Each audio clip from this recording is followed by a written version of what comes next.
Buenas tardes a todos. Le damos la bienvenida a esta charla debate sobre la propuesta de la reforma de la Corte Suprema de Justicia de la Nación, que como sabemos ha sido una propuesta impulsada por un importante sector político de nuestro país y que actualmente se encuentra en el debate en la Cámara de Senadores del Congreso de la Nación.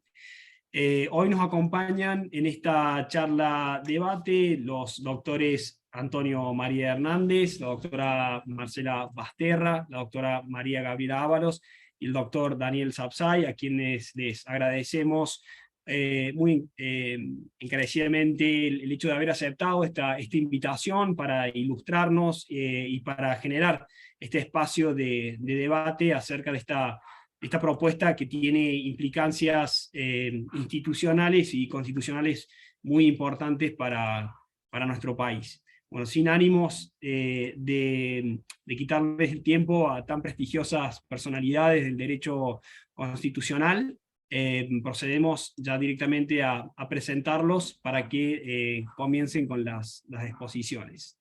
Rocío, si quieres comenzar. Bueno, buenas tardes.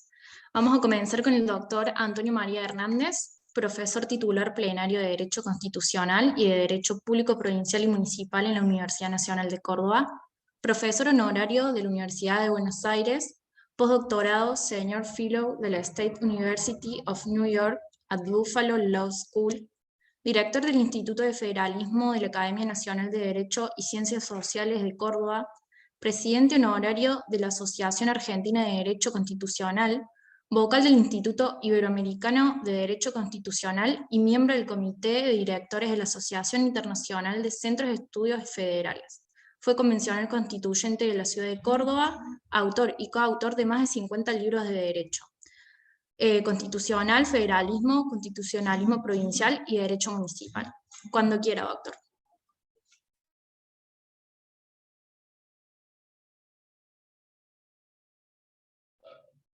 No, Antonio está muteado.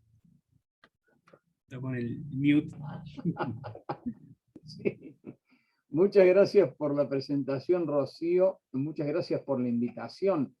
Estimado Cristian, un gran placer compartir este panel con tan distinguidos colegas. Así que en definitiva, tenemos ya el tiempo asignado. En este momento está en debate en la Argentina una última propuesta de aumentar el número de ministros de la Corte Suprema hasta el número de 25. Previamente a esto voy a explicar que a lo largo de la historia argentina nosotros hemos conocido 5 propuestas de reformas que alcanzaban al Poder Judicial y muchas de ellas también a la propia Corte Suprema de Justicia de la Nación. La primera de las reformas fue en 1947, todas debidas al mismo gobierno. 1947, juicio político a ministros de la Corte Suprema, llevado adelante por el gobierno de Juan Domingo Perón. Segunda reforma, en 1990, Carlos Menem aumenta el número de ministros de la Corte de 5 a 9, duplica el número de jueces federales de Comodoro Pi. Tercera reforma, 2006, modificación del Consejo de la Magistratura para reducir de 20 a 13 los miembros. Cuarta reforma, 2013, titulada ampulosamente Democratización de la Justicia, termina con declaración de inconstitucionalidad en el caso Rizzo. También ahí se apuntaba primero al tema del Consejo de la Magistratura, entre otros aspectos.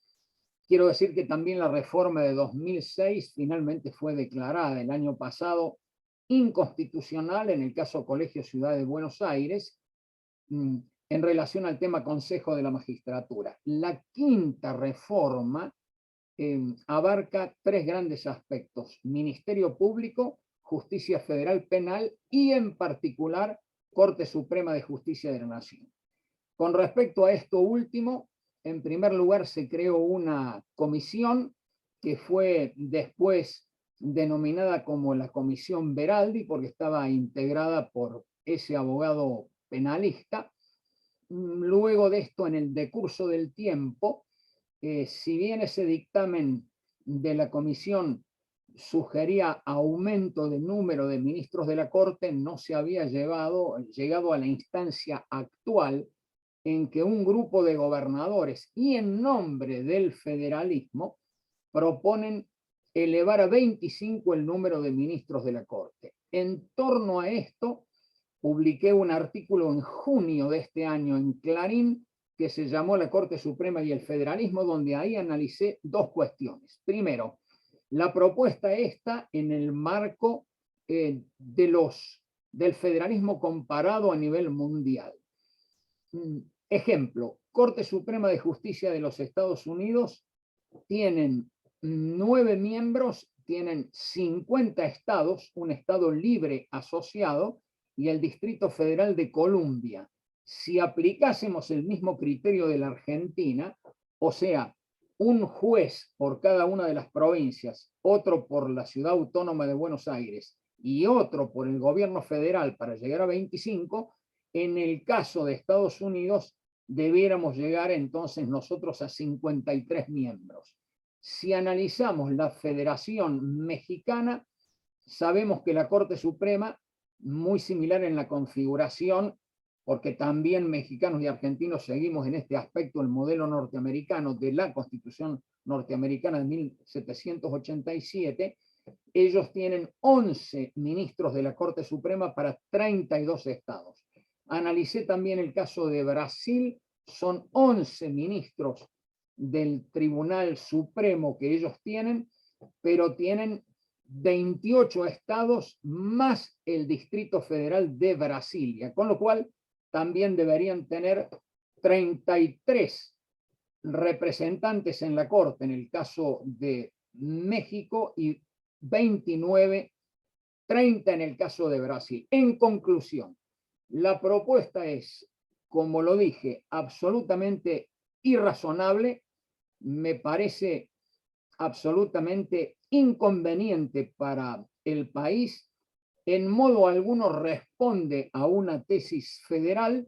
En torno a esto analicé en el artículo otras características y puse de relieve que, a diferencia de lo que ha ocurrido a lo largo de la historia argentina, si hay una corte que puede ser destacada precisamente por tener una filosofía, una jurisprudencia federalista y municipalista, es la actual Corte Suprema de Justicia. Ahí yo menciono, esto lo he analizado con más detenimiento en otros trabajos míos, lo que ocurrió en la Corte a partir del caso José Luis Zavalía en 2004, donde la Corte va a sostener no solo la autonomía de las provincias, sino la naturaleza de soberanía de las mismas en la parte no delegada de los poderes por las provincias, conforme al precedente Rezoagli de 1869 que cita la Corte, que era la vieja tesis de la Corte Suprema de Justicia Argentina y también de la Corte Suprema de Justicia norteamericana, entre otros autores. Pero además de esto se han producido otros fallos muy importantes. Yo voy a mencionar muy brevemente, por ejemplo, el caso Pedraza, que es muy importante porque se litigaba en materia de seguridad social siempre en la ciudad de Buenos Aires, y resulta que la Corte Suprema, ante la Cámara Federal de la Seguridad Social, la Corte Suprema admite que cualquier Cámara Federal del país es competente en la materia para evitar que los administrados tengan que llegar a Buenos Aires para una apelación en esa materia. Y de ahí llegamos a fallos verdaderamente históricos en materia de federalismo fiscal, como el de 2015, donde se hace lugar a los reclamos por las detracciones a la masa coparticipable en los casos iniciados por las provincias de San Luis, Santa Fe y Córdoba. Y si nosotros hablamos de la materia estrictamente competencial y en relación a la Ciudad Autónoma de Buenos Aires, tenemos un fallo de extraordinaria importancia, muy reciente también, gobierno de la Ciudad Autónoma de Buenos Aires contra Estado Nacional, donde se resuelve el conflicto de competencias de salud y de educación, ya que el gobierno federal había dictado un decreto de necesidad y urgencia en la pandemia para prohibir que se dictasen clases en la ciudad autónoma de Buenos Aires. Este ha sido un fallo verdaderamente histórico, uno de los más notorios también para poner límites al hiperpresidencialismo, que es una de las patologías más graves que presenta la Argentina, como lo vengo denunciando desde hace ya muchos años.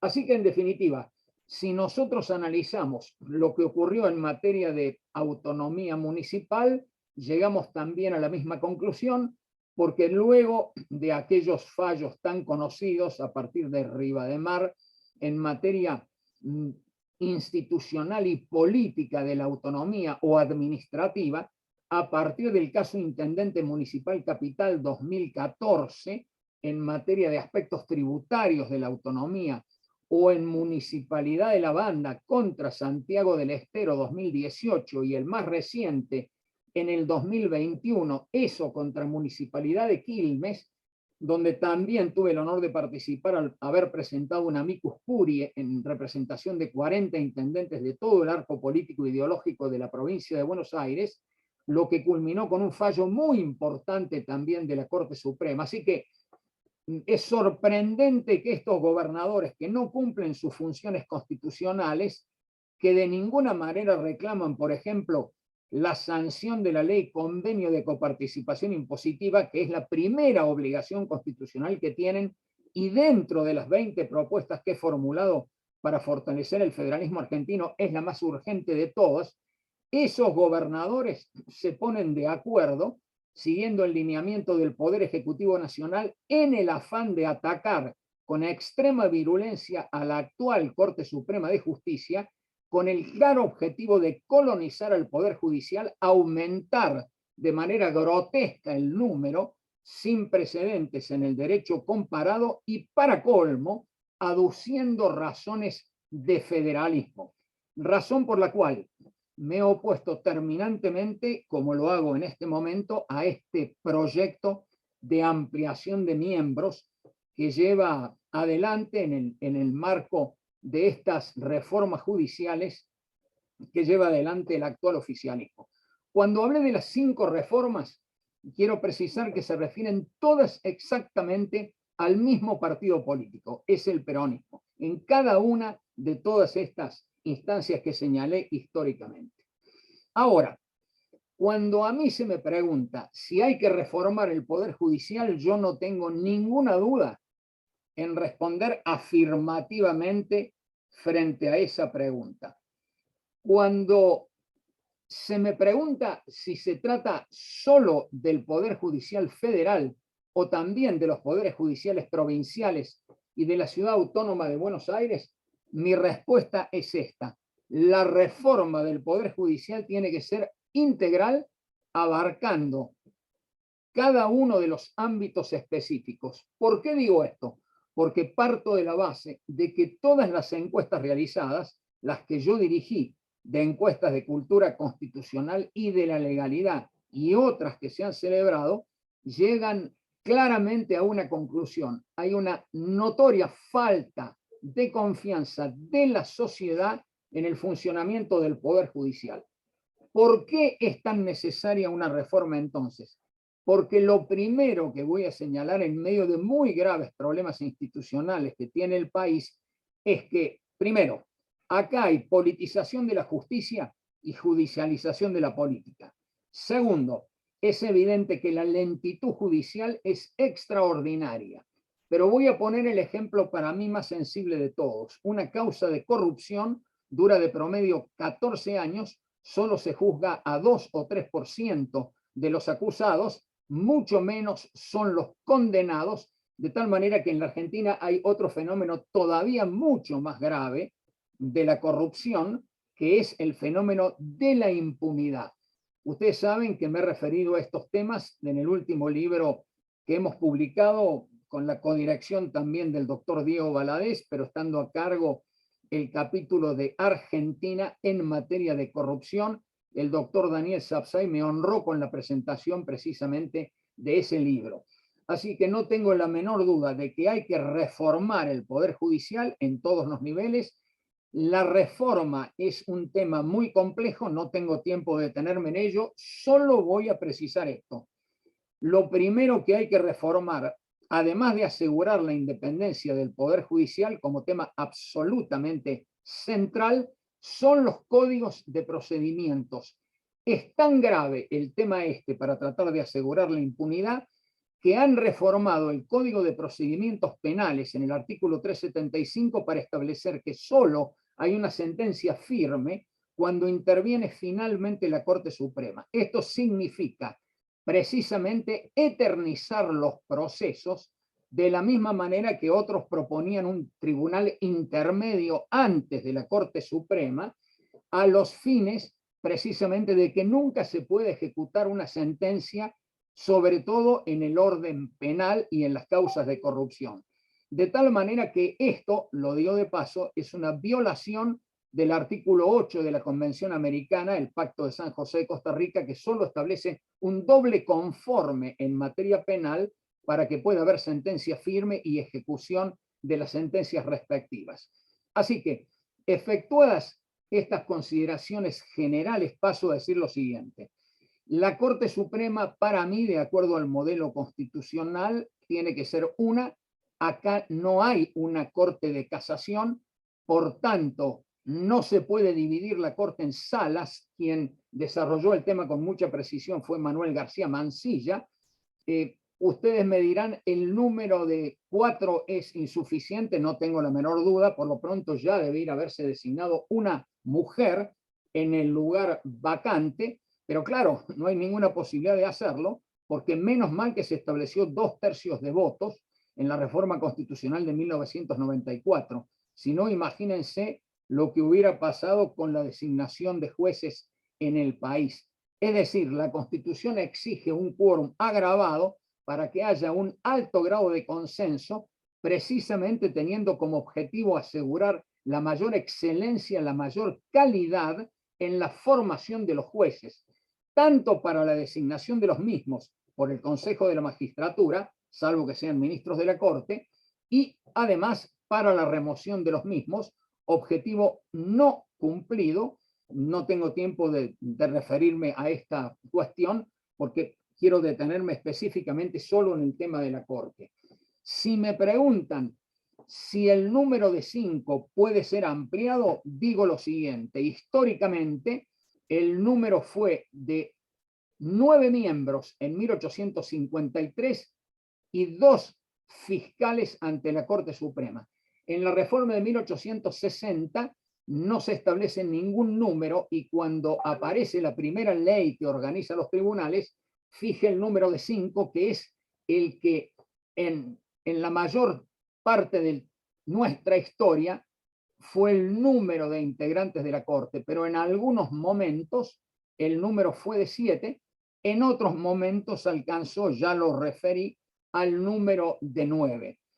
De todas maneras, lo que a mí más me importa precisar con respecto al tema de la Corte Suprema es lo siguiente.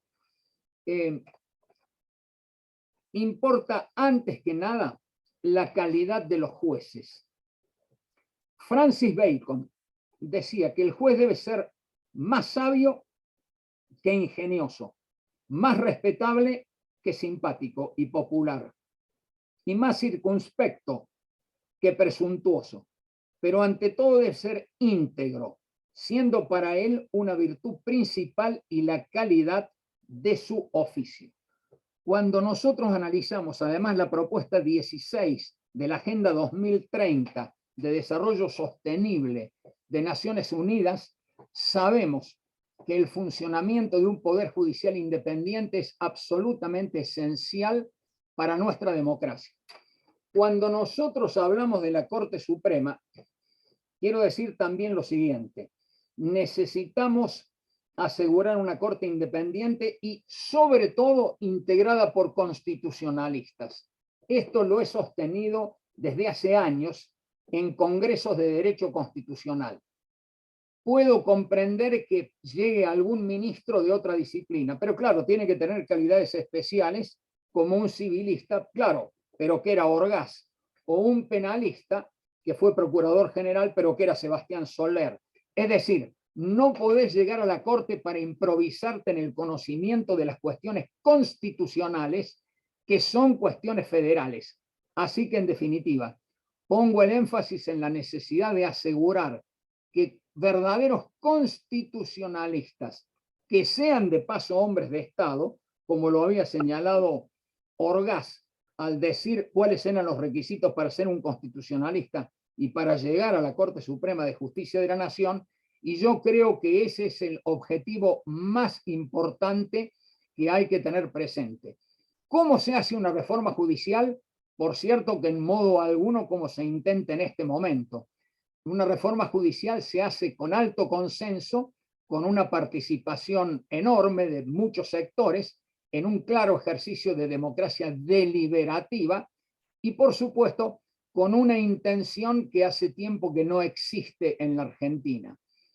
He dicho que lo único que quedó como ejercicio de política arquitectónica a partir de 1983 fue la gran reforma constitucional de 1994, pero resulta muy claro por la gravísima cantidad de violaciones producidas, por la sistemática violación producida de la reforma del 94, que ese espíritu arquitectónico que se pudo vivir para llegar a concretar la reforma, con acuerdos muy calificados de los convencionales, en modo alguno se ha mantenido hoy en la política argentina. Sé perfectamente que la Argentina ha perdido el rumbo ya hace tiempo, que pasamos momentos muy difíciles. Por eso digo, para hacer una reforma que es necesario, necesitamos primero volver a tener ese espíritu constructivo, esa capacidad de diálogo, ese pleno funcionamiento institucional de carácter republicano y democrático, y sobre todo, y con esto termino, debemos hoy abrazarnos a la Constitución Nacional, cuyo preámbulo establece que el primero de los objetivos es constituir la Unión Nacional, pero sobre la base de la plena vigencia de la Constitución para asegurar el objetivo filosófico político de la misma. Necesitamos ser una democracia republicana y federal, nada más. Muchas gracias, doctor Hernández.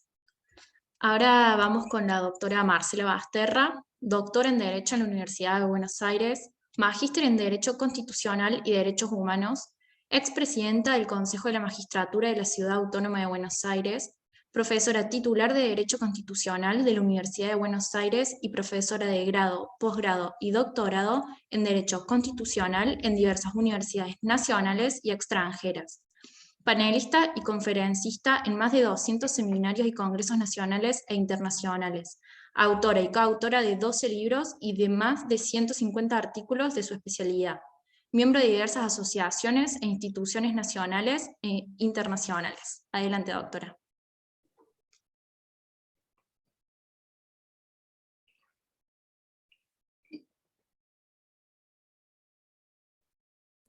Doctora, perdón, su micro está apagado, está muteado. Gracias. Bueno, les decía, les doy la bienvenida y muy buenas tardes a todos y a todas. Gracias por estar acompañándonos. Y quiero agradecer la invitación a Atenea, a través de Cristian, que tuvo la amabilidad de invitarme a compartir este prestigioso panel con dos grandes maestros, como son el doctor Sapsay y el doctor Hernández, y con una de las constitucionalistas más importantes de la Argentina, como es mi amiga Gabriela Ábalos. Además, para tratar un tema de tanta actualidad constitucional y tanta relevancia institucional como es que un grupo político, como les señaló bien claramente el doctor Hernández, propone reformar el artículo 21 del decreto ley 1285 del año 58, propone que la Corte Suprema sea integrada por 25 jueces y juezas. Antes de referirme más específicamente mi opinión sobre el proyecto, me parece muy importante destacar que a lo largo de la historia, como algunas cosas señaló el doctor Hernández, no estuvo siempre la misma cantidad de miembros integrando la Corte Suprema. Y en 1853, cuando se sanciona la Constitución, el artículo 91, como Antonio lo señaló, tomó el modelo norteamericano. Para bien o para mal, nos guste más a algunos o a otros, pero tomó el modelo norteamericano, de 9 miembros y 2 fiscales.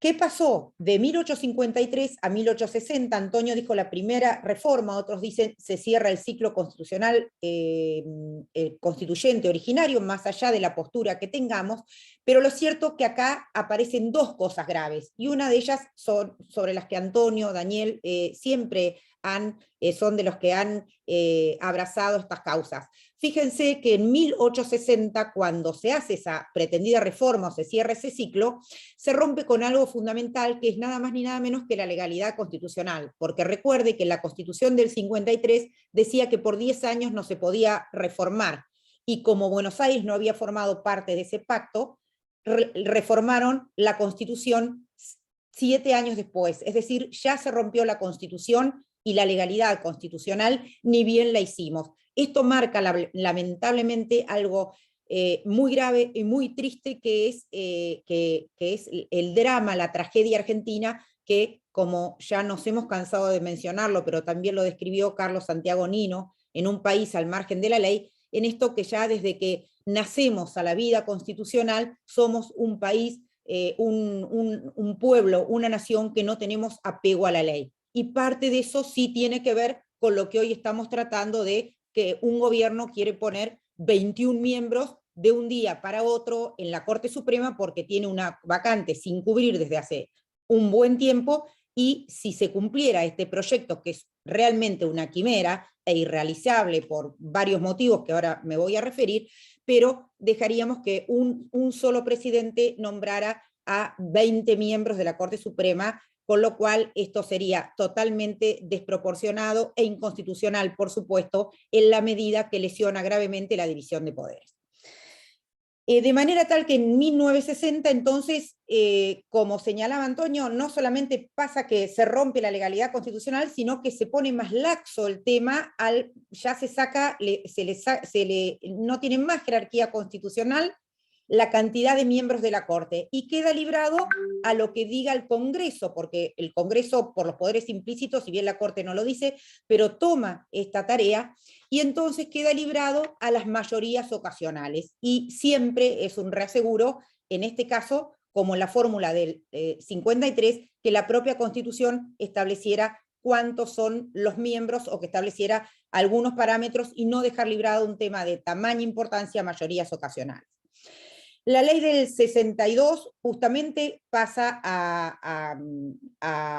o sea, establece que hay 5 miembros de la Corte y un procurador general, y se cumplió por un siglo eso, hasta el decreto ley 1285 del 58, que es ratificado. Fíjense la estabilidad que tuvo. En el año 1962 se sanciona la ley 15.271, y ahí se establece que la Corte Suprema va a estar integrada por 7 miembros, y se establece la división en salas de la Corte. Algo que nunca se concretó en la práctica porque la doctrina constitucional fue muy crítica y fue muy refractaria a que la Corte se diera en salas, porque claramente, citando a García Mansilla también, y como cita como es en el modelo norteamericano, la Corte es una unidad, y eso lo establece claramente el artículo 108, habla de el Poder Judicial va a estar integrado por una Corte y no por una de las salas de la Corte, con lo cual yo adhiero a esa mayoría doctrinaria que señala que la Corte no puede ser dividida en salas. Ahora bien, si bien, les decía, eran 7 miembros, eso duró nada más que 4 años, nunca se dividió en salas, no se concretó nunca en la práctica, felizmente, a mi criterio. En el año 66, y en el gobierno de facto del general Onganía, se redujo nuevamente el número de miembros a 5 jueces y un procurador general.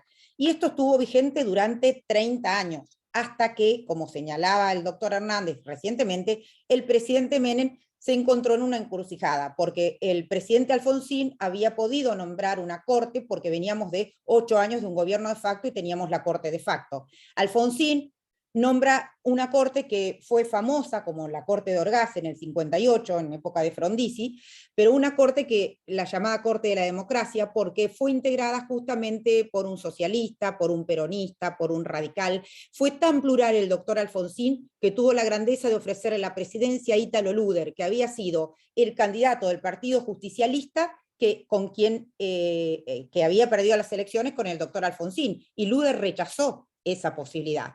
De manera tal que entonces eso sí es una corte de justicia y no una corte a medida, que es la tentación que tienen muchos gobiernos, toda vez que justamente está librado el número de miembros a las mayorías ocasionales, porque así lo determina el Congreso.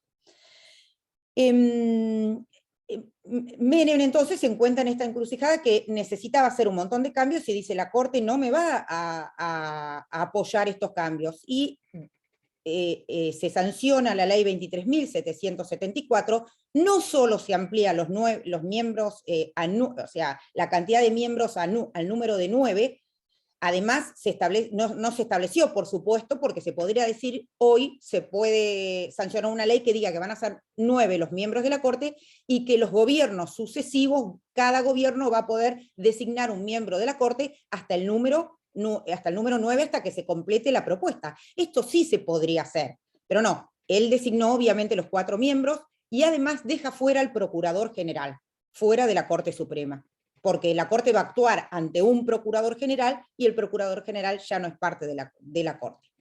Y establece el certiorari con una mayoría de 4 para decidir qué casos entran o no van a ser aceptados o no por la Corte Suprema.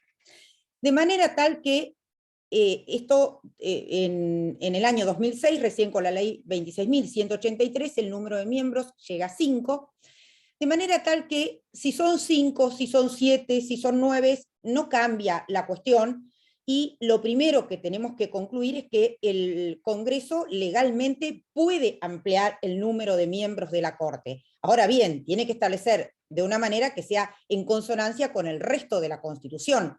No puede por ejemplo, establecer que un gobierno, como este proyecto no lo dice, pero tampoco establece en qué forma se integrarían los 25 miembros. O sea, da a entender que solamente este gobierno incorporaría los nuevos miembros.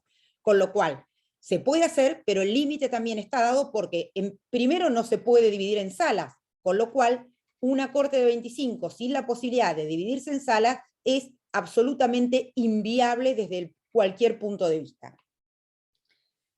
Los constituyentes del 94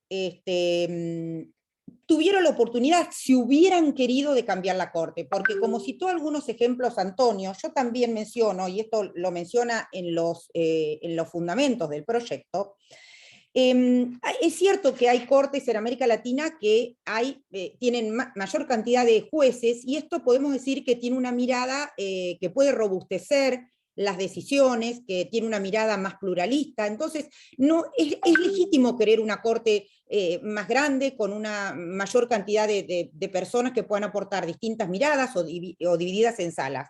Así, Paraguay tiene 9 miembros, pero está dividido en salas porque lo establece el artículo 258. Chile tiene 21 miembros, pero lo establece el artículo 78. Y tiene un tribunal constitucional establecido en el artículo 92, que tiene 10 miembros y está dividido en 2 salas. Colombia tiene 23 miembros, y si bien el Congreso puede decir la cantidad de miembros, la propia Constitución establece en el artículo 234 que la Corte se dividirá en salas según su especialidad. Así podemos dar el ejemplo de Ecuador, que tiene 21 jueces y 21 jueces y juezas y 21 integrantes y 6 salas especializadas.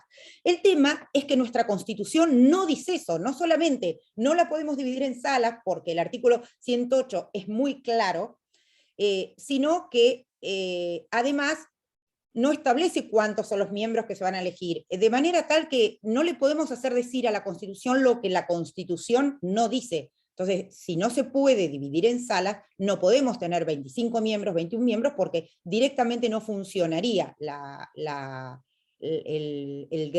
alto tribunal.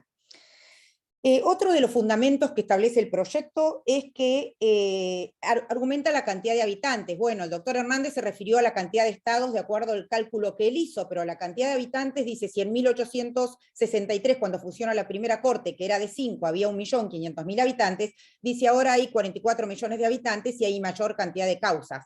Pero Estados Unidos, que nosotros adoptamos ese sistema, también tiene muchas más cantidades de habitantes que Argentina, y sin embargo tiene una corte de 9 miembros. El tema es, como dijo también el doctor Hernández, no es que, el problema no es que la corte así funciona y es eficiente, y en el sentido que es obvio que hay un exceso de trabajo, de volumen de causas en la Corte. Hay que encontrar algún mecanismo para que no lleguen tantos casos a la Corte. No sé si un tribunal de arbitrariedad de sentencias, en la medida que no se haga un tribunal político y en la medida que siempre sea apelable ante finalmente ante la Corte Suprema, esa podría ser una opción. Porque fíjense que mientras que la Corte de los Estados Unidos entiende 100 causas por año aproximadamente, la Corte Suprema de Argentina, de acuerdo a la propia página web de la propia Corte, en el año 2021 dictó 8.358 sentencias y resolvió 21.053 causas, con lo cual también no podemos negar bajo ningún punto de vista que es necesario hacer algún tipo de reforma, pero no cualquier reforma ni una reforma inconstitucional.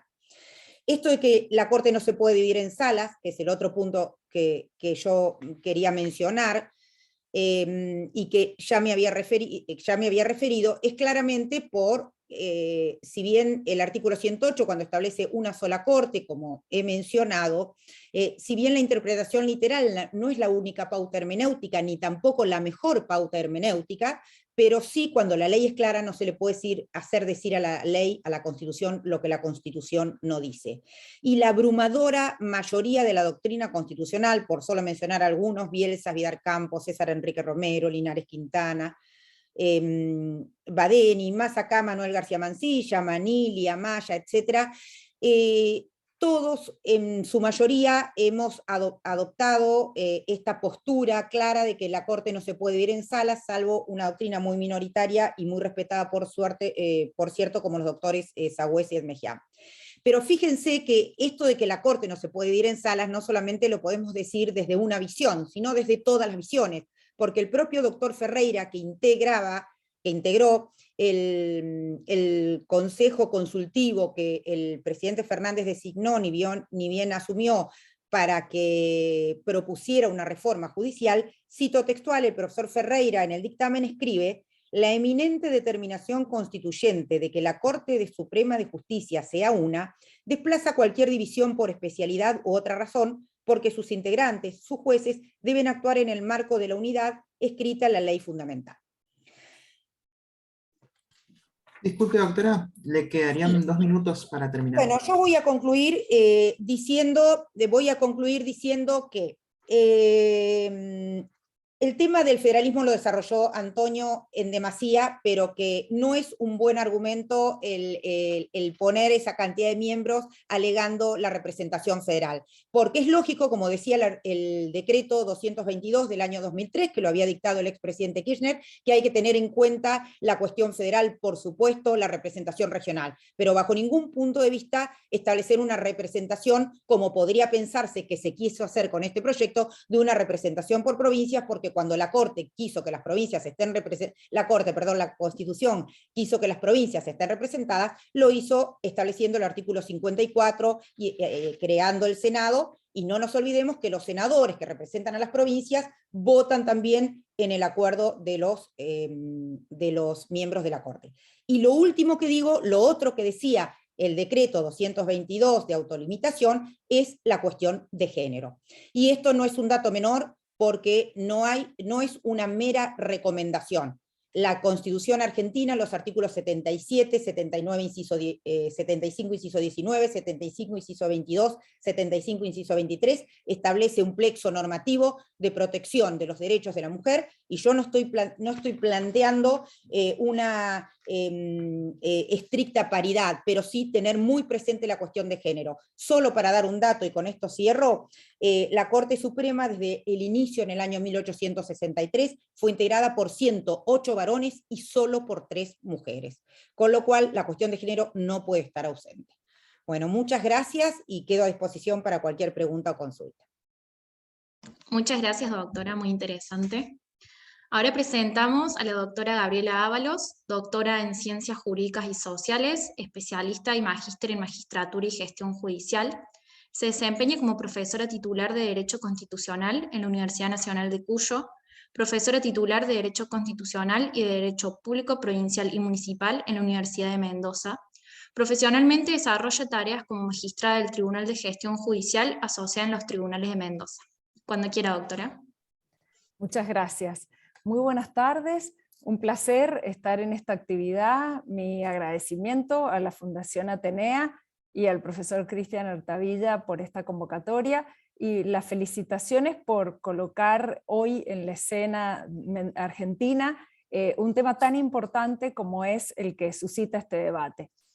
Además, mi agradecimiento y el gusto de compartir este panel con los profesores Antonio María Hernández, Daniel Sapsay, de quienes todos aprendemos y hemos aprendido a través de sus obras y a través de sus constantes enseñanzas, y por supuesto compartir con la querida profesora y amiga Marcela Basterra, que como comentábamos antes de comenzar esta actividad, llevamos muchos años juntas, no vamos a decir cuántos, pero muchos años caminando y aprendiendo en el derecho constitucional. También valoro que esta actividad haya tenido muy clara esta paridad entre varones y mujeres, y además también incluyendo 2 profesores de Buenos Aires y 2 profesores de provincias, como Antonio de Córdoba y yo de Mendoza. Así que muchas gracias por eso también. Bueno, en los minutos asignados podrán ir observando con mi disertación los puntos de contacto y de coincidencia con las disertaciones del profesor Hernández, de la profesora Basterra. Seguramente el profesor Sapsay también caminará en estos hilos coincidentes.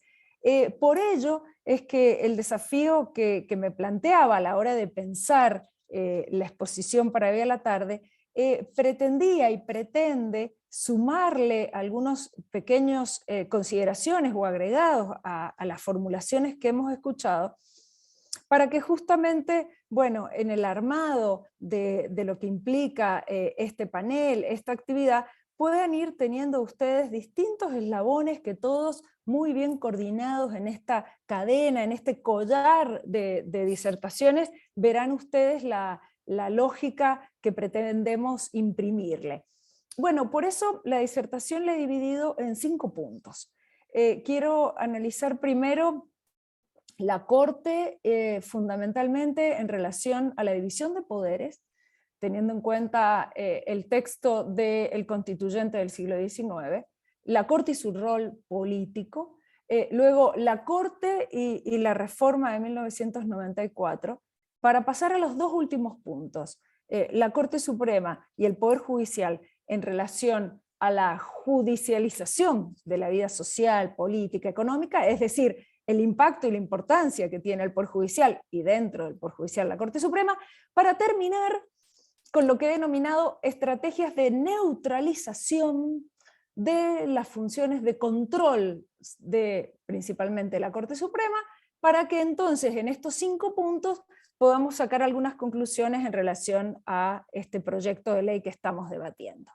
Y para empezar, he elegido 3 frases disparadoras que creo que pueden inspirar las consideraciones que quiero compartir con ustedes en estos minutos. Bueno, la primera frase de la mano de Benjamín Gorostiaga, que al integrar la Corte Suprema y resolver el caso Lino de la Torre en 1877, escribía: el sistema de gobierno que nos rige es una creación nuestra. Lo hemos encontrado en acción, probado por largos años de experiencia, y nos lo hemos apropiado. Y se ha dicho con razón que una de las grandes ventajas de esta adopción ha sido encontrar formado un vasto cuerpo de doctrina, una práctica y una jurisprudencia que ilustran y contemplan las reglas fundamentales y que podemos y debemos utilizar en todo aquello que no hayamos querido alterar por disposiciones peculiares, refiriéndose claramente a lo que implicaba para la introducción en el texto constitucional la influencia que va a tomar el constituyente. 2 frases más, les sumo. La Corte Suprema es algo así como una convención constituyente en sesión permanente. Y esto en palabras de Thomas Wilson, el presidente número 28 de Estados Unidos, que ejerció la primera magistratura entre 1903 y 1921. Convención Constituyente en sesión permanente. Y luego, la última frase, la conocida, porque la vemos repetida en doctrina y en jurisprudencia. Todos nos encontramos por debajo de la Constitución, pero la Constitución es lo que los jueces dicen que es. Esto en boca del juez Hughes de 1907. Con estas frases disparadoras quiero encarar estos 5 puntos que quiero compartir con ustedes. Primero, el rol de la Corte Suprema en relación a la división de poderes.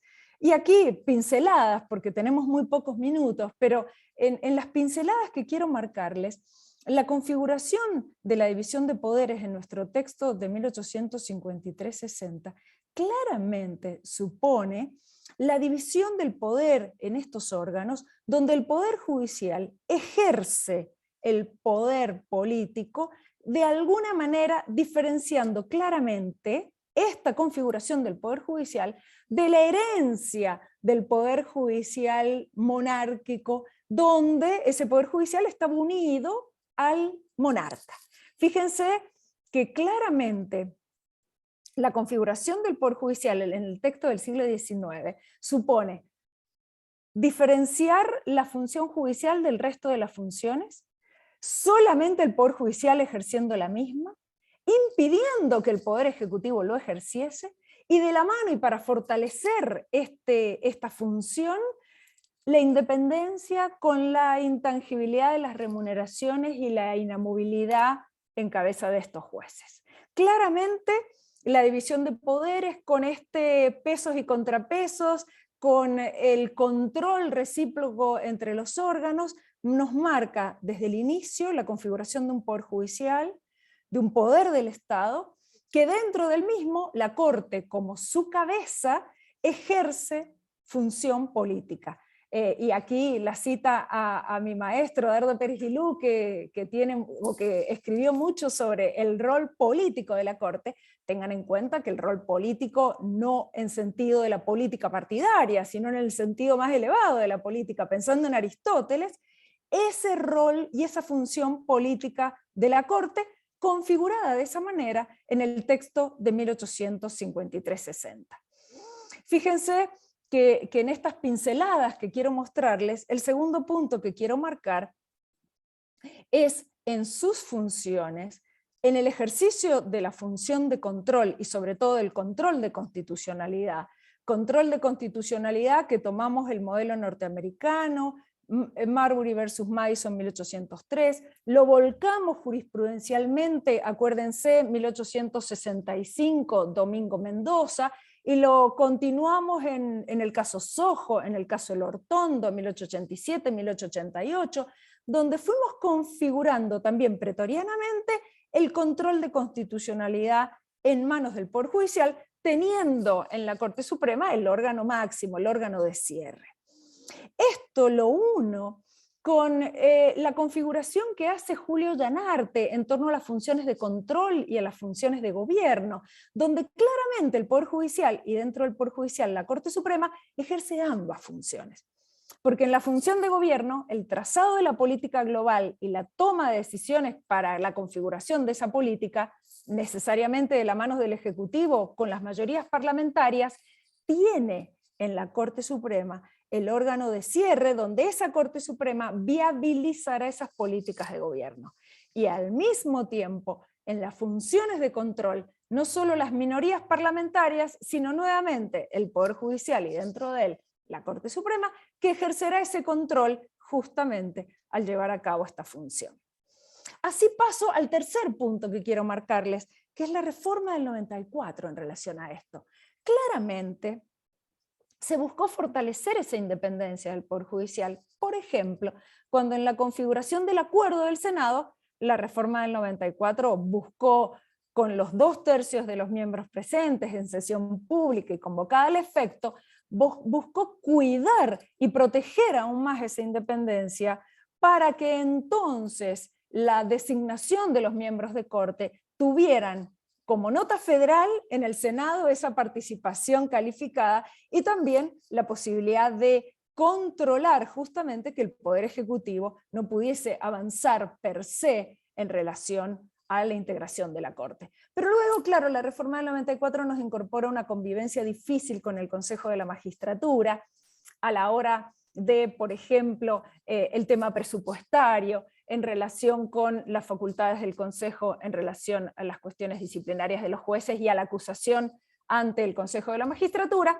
Eso lo dejamos de lado, daría para toda otra charla puntualmente, pero sí quiero mostrarles entonces que en esta configuración el siglo finales del siglo XX nos muestra y de alguna forma nos pone sobre la mesa un poder judicial con una gran influencia de doctrinas del denominado neoconstitucionalismo, dejando de lado también todo el debate en torno a esta misma posiciones, si efectivamente podemos hablar o no de neoconstitucionalismo, pero lo que sí queda claro es que somos testigos de una creciente judicialización de la vida social, política, económica, casi todos los aspectos o puntos fundamentales en un Estado que no terminan de definirse en los órganos político-partidarios, terminan en las arenas o a la orilla del Poder Judicial para que sea este el que lo resuelva. Y claramente esta gran influencia que va a tener el Poder Judicial y gran incidencia que va a tener, porque de alguna manera lo que decida, y sobre todo la Corte Suprema, va a terminar implicando, por ejemplo, dónde y cuándo se produce el cambio de mando entre un presidente y otro presidente, como ha ocurrido en la Argentina, para ponerles un caso puntual, nos lleva claramente a que estamos hablando de un tribunal puntualmente con una formulación en relación a la incidencia en la vida política de un país determinado muy grande. Y aquí paso al último punto. ¿Cuáles son las estrategias para neutralizar, no solamente hoy, sino como bien lo relataban el profesor Hernández y la profesora Basterra, cuáles son las estrategias que se han utilizado para neutralizar este rol, esta función, este control? Básicamente han sido dos: el juicio político y la ampliación o disminución del número de miembros de este tribunal. Sobre el juicio político, claramente nos recordó el profesor Hernández los casos que hemos tenido, justamente, como por ejemplo en 1947, pero claro, y leemos un poco más atrás, a partir del primer golpe de Estado en la Argentina, 1930, comenzó, dicen muchos autores, la decadencia en la credibilidad del Superior Tribunal de la Argentina por la convalidación de ese gobierno de facto. Y a partir de ahí, y ello no lo justifica, por supuesto, se fueron concatenando distintas situaciones por las cuales, cuando quien ejercía la primera magistratura en la Argentina no coincidía con decisiones adoptadas por el Superior Tribunal, la herramienta utilizada para lograr deslegitimar a este tribunal y o además evitar ese tipo de reincidencia en sus decisiones fue el juicio político. Pero la otra herramienta utilizada ha sido, como también relató la profesora Basterra, la ampliación o disminución del número de miembros de la Corte.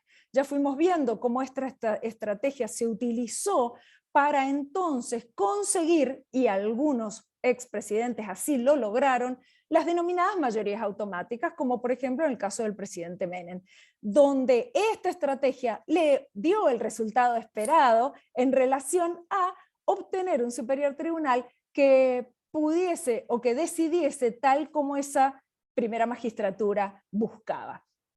Entonces, fíjense, a modo de síntesis, el rol que tiene el Poder Judicial y dentro del Poder Judicial la Corte Suprema, la importancia fundamental en materia de control, y que esto además tiene un impacto directo en la eficacia, en la garantía de los derechos fundamentales, porque justamente a mayor control por parte del Poder Judicial implica muchas veces ampliar la zona de garantía y de efectividad de derechos frente a los avances del poder. Esta función fundamental que tiene la Corte Suprema es la que dispara en los otros órganos del poder algún mecanismo de los enumerados en torno a neutralizar dicha función. De esa manera, entonces, lo primero que tenemos que visualizar es que esta situación que estamos viviendo tiene que ver como primer punto, y aquí termino a modo de síntesis, primer punto, tiene que ver con este rol fundamental que tiene para la República, que tiene para la garantía de los derechos, que tiene para el freno o para el control hacia los otros órganos, este Poder Judicial y dentro del Poder Judicial la Corte. ¿Cuándo se produce este tipo de medidas? Cuando las decisiones que adopta este tribunal no son de la conveniencia o del agrado de quienes están ejerciendo los otros poderes del Estado. En general, ello dispara frente a una determinada decisión, o más de una, dispara estos mecanismos. Y fíjense que en relación puntual con este proyecto, lo que me interesaba dejarles es que pudiesen analizarlo teniendo claro estos aspectos que hemos indicado, y que me sumo a lo que ya indicó el profesor Hernández, la profesora Basterra, para no reiterar en relación a los aspectos del federalismo, en relación a los aspectos de quién y cómo designaría a esa pluralidad de miembros, para no repetirme. Entonces, en definitiva, fundamental visualizar el rol del Poder Judicial en la división de poderes, el rol del Poder Judicial en el control, el rol de la Corte Suprema como cabeza de este tribunal, y terminar quizás con las palabras de Karl Lowenstein en relación a lo que supone el ejercicio del control de constitucionalidad. Y con esto cierro. Karl Lowenstein decía, el control de constitucionalidad es esencialmente control político, y cuando se impone frente a los detentadores del poder es en realidad una decisión política. Cuando los tribunales proclaman y ejercen su derecho de control, dejan de ser órganos encargados de ejecutar la decisión política y se convierten por propio derecho en un detentador del poder semejante, cuando no superior, a los otros detentadores del poder constituido. De ahí que tenemos que estar muy atentos para, en la defensa de la República, por supuesto fortaleciendo el federalismo, desde el derecho constitucional, no nos olvidemos de estos principios rectores para poder analizar este proyecto o algún otro proyecto en el futuro. Muchísimas gracias. Muchas gracias, doctora, por su exposición. Ahora presentamos al doctor Daniel Sapsay, profesor titular de Derecho Constitucional en la Universidad de Buenos Aires, donde también se desempeña como director de la carrera de posgrado de Derecho Constitucional. Es profesor invitado de diversas universidades extranjeras, entre las cuales se destacan la Universidad de Estrasburgo, Francia, la Universidad de Texas, Estados Unidos, y la Universidad Internacional de Andalucía, España. Es presidente del Centro de Estudios Constitucionales y Políticos, Dr. Germán José Vider Campos, presidente del Consejo Consultivo de la Fundación Ambiente y Recursos Naturales y expresidente de la Asociación Argentina de Derecho Constitucional. Cuando quiera, doctor. Muy buenas noches, muchas gracias por invitarme a compartir junto a tres maestros del derecho constitucional, como son los profesores Hernández, Basterra y Ábalos. Felicitaciones, profesor Altavilla, por la excelente organización, por el nivel de la concurrencia. Realmente me siento muy feliz de estar con ustedes. Coincido con la doctora Ábalos que las coincidencias son inmensas. Realmente yo no siento ninguna disidencia con todo lo que se ha dicho, al contrario, me sirve precisamente como algo ya dicho para hacer algunas puntualizaciones. Lo primero que quiero poner el acento es que la reforma constitucional del 94 dejó en marcha, programó el denominado federalismo de concertación, en el cual el doctor Hernández tuvo muchísimo que ver. Lamentablemente eso no fue puesto en marcha, fue olímpicamente no oído, e inclusive una de las principales reformas, que era el tema de la Ley de Coparticipación Federal de Impuestos, del artículo 75, inciso 2, ni siquiera se llegó a que se presentase un proyecto. Fíjense el grado de incumplimiento, que la doctora Basterra ponía el acento sobre los incumplimientos que implicaban rupturas de la continuidad constitucional, que lamentablemente en la Argentina estamos tan acostumbrados.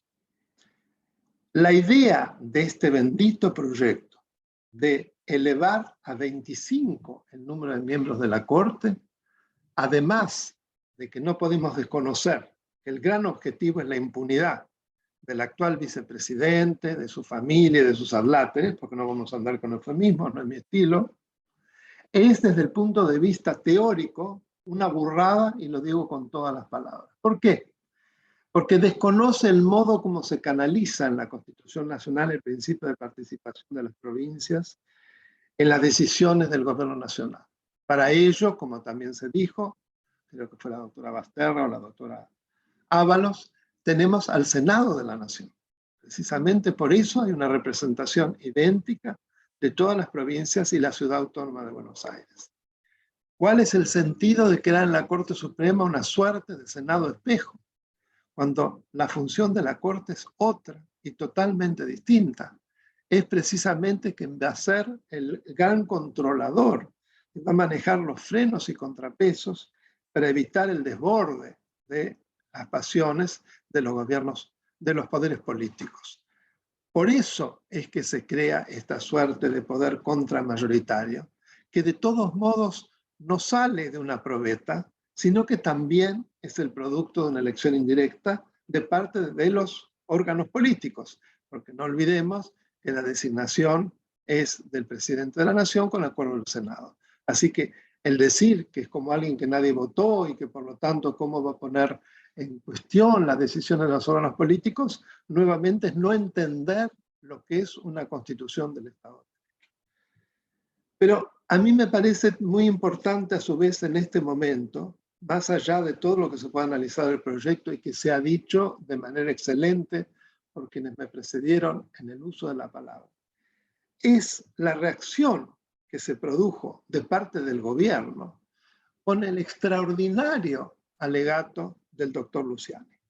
Es decir, que un alegato de un fiscal, tanto me refiero al fiscal Luciani como a su adjunto y todo su equipo, trabajado a lo largo de más de 3 años con un esmero, con una capacidad precisamente para relacionar pruebas, para poner sobre la mesa prueba irrefutable, que por otro lado la habíamos seguido nosotros en muchos de los casos por los canales de televisión a través de grabaciones. Que eso dé lugar a semejante violación del artículo 109 de la Constitución Nacional, que para mí es uno de los arietes básicos que contempla nuestra Constitución, para evitar el atropello y el avasallamiento del Poder Judicial por parte del Poder Político, en particular del titular del Ejecutivo, que no puede en ninguna circunstancia intervenir en cuestiones judiciales y que no solo lo desconoce de manera manifiesta, sino que además se dedica de la manera más grosera a maltratar con epítetos y señalamientos a los jueces, lo que también realiza la vicepresidente, y como en una especie de coro, prácticamente todos los ocupantes importantes del Poder Ejecutivo, o asesores, o etcétera, etcétera, en este momento, en una especie de ordalía que nunca habíamos visto.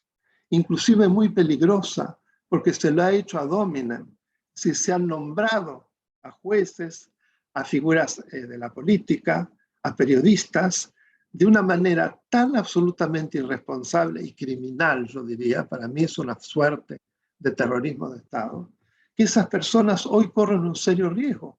¿Por qué? Porque frente al fanatismo de ese lado, no me llamaría la atención, ojalá que no suceda, que se produzcan intentos precisamente de atentados contra estas personas. Esto es de una gravedad extrema y merece una atención enorme. Y tiene que ver, por supuesto, con la salud del Poder Judicial, con el equilibrio de los poderes, con la salud de nuestra República, que lamentablemente creo que desde el 83 nunca se ha visto tan amenazada como en este momento. ¿Y por qué digo esto? Porque desde el 83 al menos había un pacto de que la violencia por motivos políticos nunca más iba a regresar.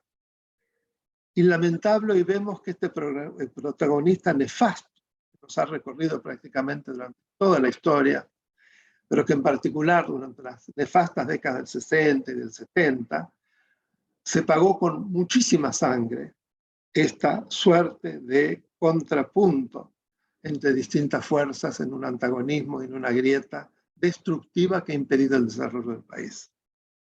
Esto es lo que particularmente me inquieta y que va dirigido, por supuesto, a la destrucción de nuestro poder judicial, de la independencia de los poderes, conforme además a una concepción que nada tiene que ver con la democracia y que, lo he dicho en muchas oportunidades en estos últimos tiempos, se calificó de bonapartismo, pero no tanto me refiero al emperador Napoleón, sino a su sobrino Luis Napoleón, que fue coronado como Napoleón III en una suerte de envase de monarquía constitucional, y que no lo fue, hasta tal punto que él se presentaba como el soberano pueblo, que por lo tanto todo lo que se oponía a la voluntad del soberano pueblo era el antipueblo.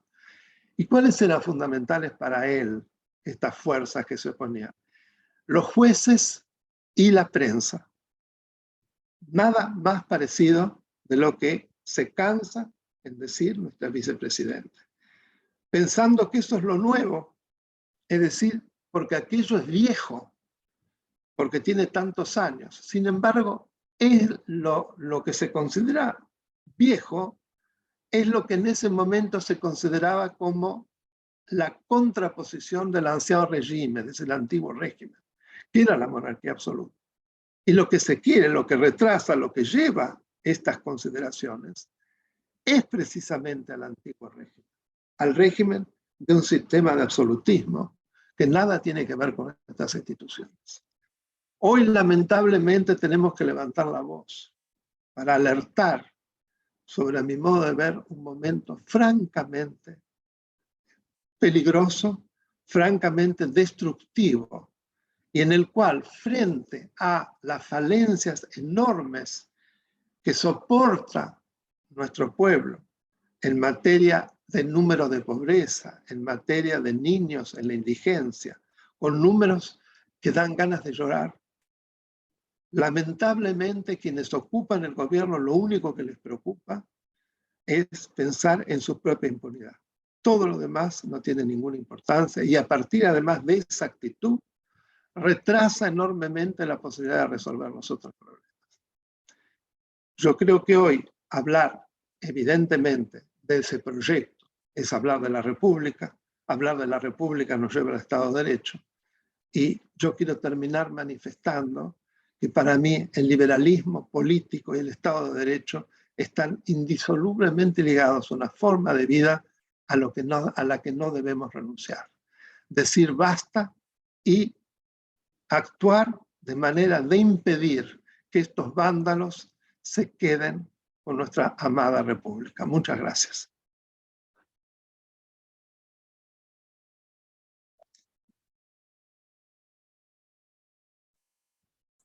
Muchas gracias, doctor. Hay unas preguntas en el chat. Hay dos preguntas para hacerle. La primera, Eddie Salazar, dice que está impecable la charla. Me preocupa enormemente cómo cada ataque al Poder Judicial ha generado y continúa generando descreimiento social en la Constitución. ¿Cómo hacer para que la ciudadanía retome la creencia en el imperio de la ley y el respeto a la división de poderes? En definitiva, creencia en la democracia y la república. Y hay otra pregunta más. ¿Qué pasaría a criterio de los opositores si eventualmente el Congreso sancionara esa ley?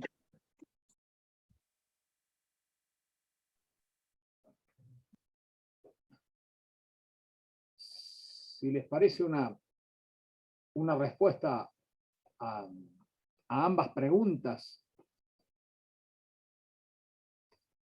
yo he escrito sobre distintas acciones que pienso que hay que desarrollar para elevar la cultura política democrática. de los argentinos. A mí me parece que la Argentina tiene tres problemas culturales muy graves, que son, por un lado, una Argentina anómica con débil cultura de la Constitución y de la legalidad, es lo que estamos viendo. En segundo lugar, hay una Argentina violenta, también estamos observando eso claramente.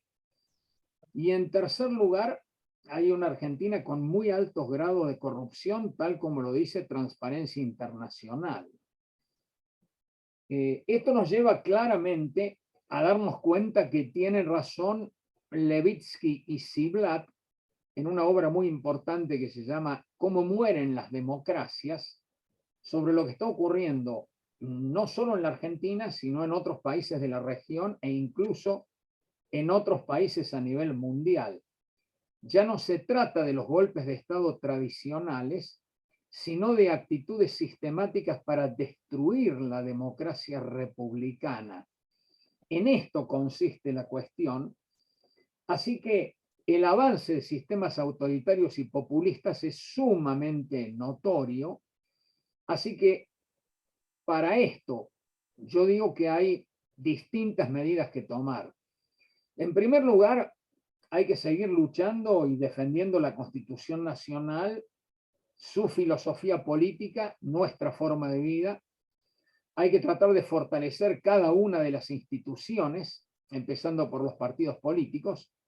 Pongo un énfasis muy especial en la actitud de la dirigencia, que debiera ser de carácter ejemplar, desafortunadamente no lo es, lo cual impide muchas veces la participación o hace aumentar ese descreimiento.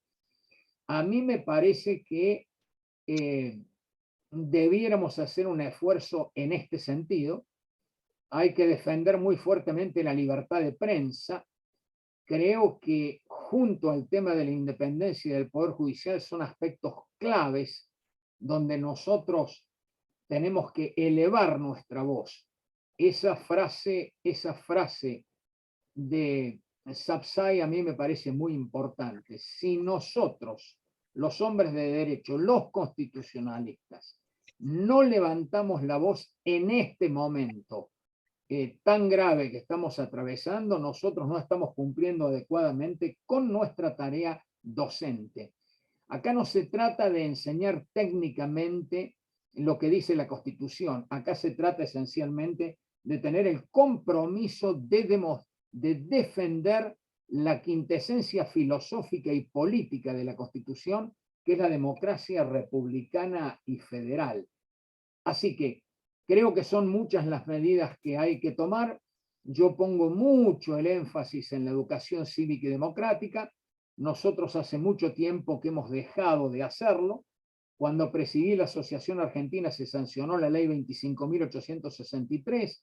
Había establecido que el 1 de mayo era el Día de la Constitución Nacional. En el artículo 2 se obligaba al Consejo Federal de Educación a disponer medidas en todos los niveles educativos del Estado para hacer educación democrática en base a los principios y valores de la Constitución Nacional.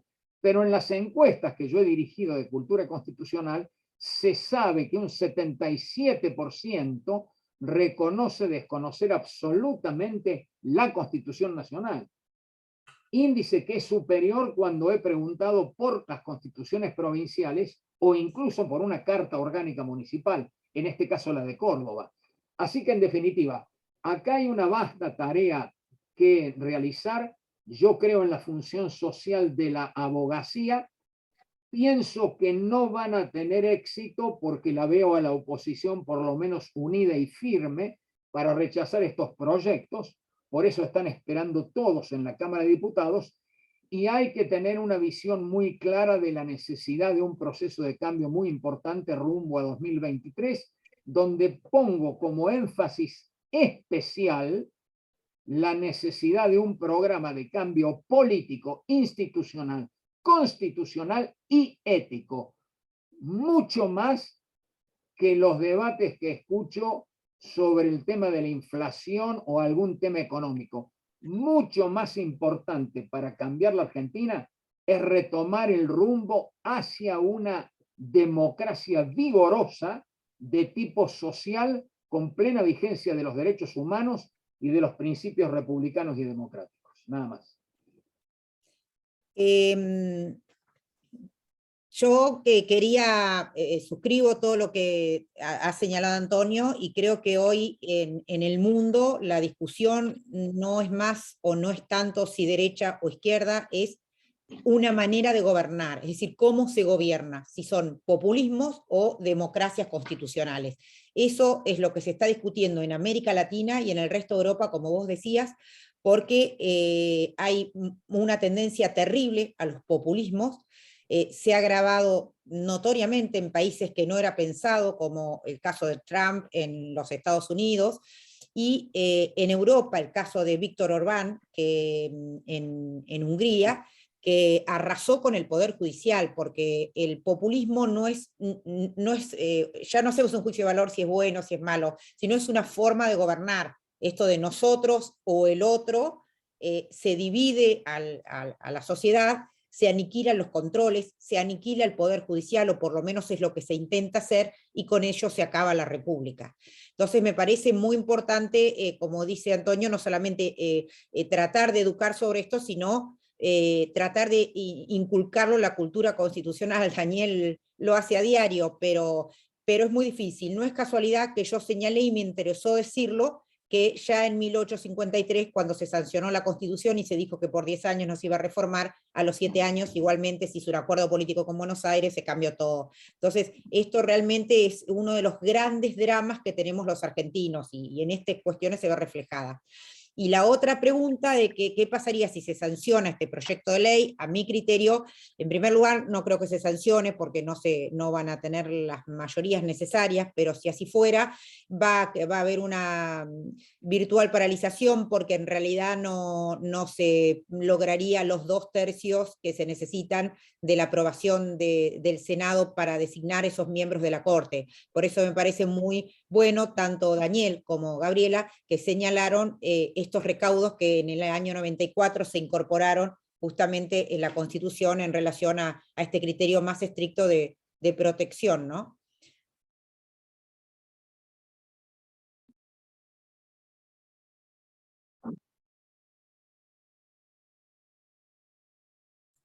No sé si alguno de los expositores quiere agregar algo más. Por ahora no hay ninguna pregunta en el Sí, chat. yo pensé que la profesora Ábalos por ahí, porque como vamos por orden.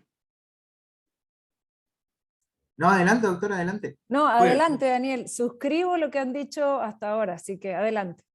yo también suscribo, solo voy a agregar dos pequeñas cosas. Respecto de lo primero, no obstante estar de acuerdo con lo que dice el profesor Hernández y la profesora Basterra de la incultura política y demás, sin embargo, a mi modo de ver, ha habido un despertar ciudadano en una parte importante de los habitantes de nuestro país, que se manifestó en los ya conocidos banderazos, que creo que tuvieron mucho que ver en que las iniciativas trasnochadas del Ejecutivo naufragaran en la Cámara de Diputados. Fue por esa fuerza que le dieron, como lo mismo las actitudes de algunos jueces, en el caso Vicentín, por ejemplo, el juez Lorenzini, en el caso de Mendoza, la doctora Alejandra Mauricio, que tuvo la grandeza de declarar la inconstitucionalidad de un decreto de necesidad de urgencia del presidente Fernández, conforme al cual legislaba por decreto en materia de crear impuestos por vía analógica. Así que en eso yo tengo profunda fe. Y lo otro, estoy de acuerdo también con lo que decía Marcela, que no van a tener de ninguna manera las mayorías ni que pensar en diputados, donde tienen además una primera minoría mucho menor que la que tenían antes, para poder sancionar semejante esperpento, a mi modo de ver. Perfecto, muchas gracias, muchísimas gracias, agradecidos a todos los expositores, agradecidos también a todos los que pudieron participar. No sé si quiere agregar algo más, doctor Hernández. Solamente saludar a todos. Un gran placer. Un gran saludo a los otros expositores y expositoras. Un gran placer. Muchas gracias por la invitación. Hemos llegado ya a la hora prevista inicialmente, y para no abusar la generosidad de los expositores de un viernes a este horario. Y sin haber más preguntas, damos por concluida la charla debate, con enorme agradecimiento al doctor Sapsay, a la doctora Basterra, a la doctora Ábalos y al doctor Hernández por sus brillantes exposiciones. Muchísimas gracias. Cristian, si me permitís. Es Enrique. Quiero, además de estar absolutamente de acuerdo con todo lo que he escuchado de mi profesor de Derecho Público, Antonio María Hernández, de mis colegas y mis amigos como María Gabriela y Marcela Basterra, con los que nos hemos criado en el derecho constitucional. Exactamente. Y de saludarlo a Daniel Sapsay, que es un hombre que uno abraza con amor cada vez que encuentra. Quiero decirles que estoy de acuerdo con todo lo que han dicho, y que por culpa de Cristian Altavilla, que me sacó del ostracismo después que me jubilé de fiscal de la provincia de La Rioja, y me convocó a la Universidad Austral como profe de Derecho Constitucional y Público Provincial, estoy de nuevo en carrera. Así que ya voy a estar haciendo cursos de actualización con todos ustedes y acompañándolos, Enrique, de nuevo en todo este camino, donde creo que está haciendo falta poner sobre la mesa algunas cuestiones que se deben poner y poner por delante de la República. Les envío mi amor a todos. Gracias, Cristian. Y bueno, no saben lo feliz que estoy de haberlos escuchado. Gracias. Gracias, Enrique. Muchas gracias. Muchas gracias. Gracias, Cristian. Muchas gracias. Estás tan joven, Enrique. Eso es cierto, Enrique. Un abrazo. Me fui a vivir al campo y tengo huerta también, por eso estoy más joven. ¿Cómo andan tus cosas? Están enormes. Todos grandísimos ya. Me están por hacer abuelos. Sí. Están muy jóvenes. Yo creo que algo que vamos a ir descubriendo es que todo remita es la que también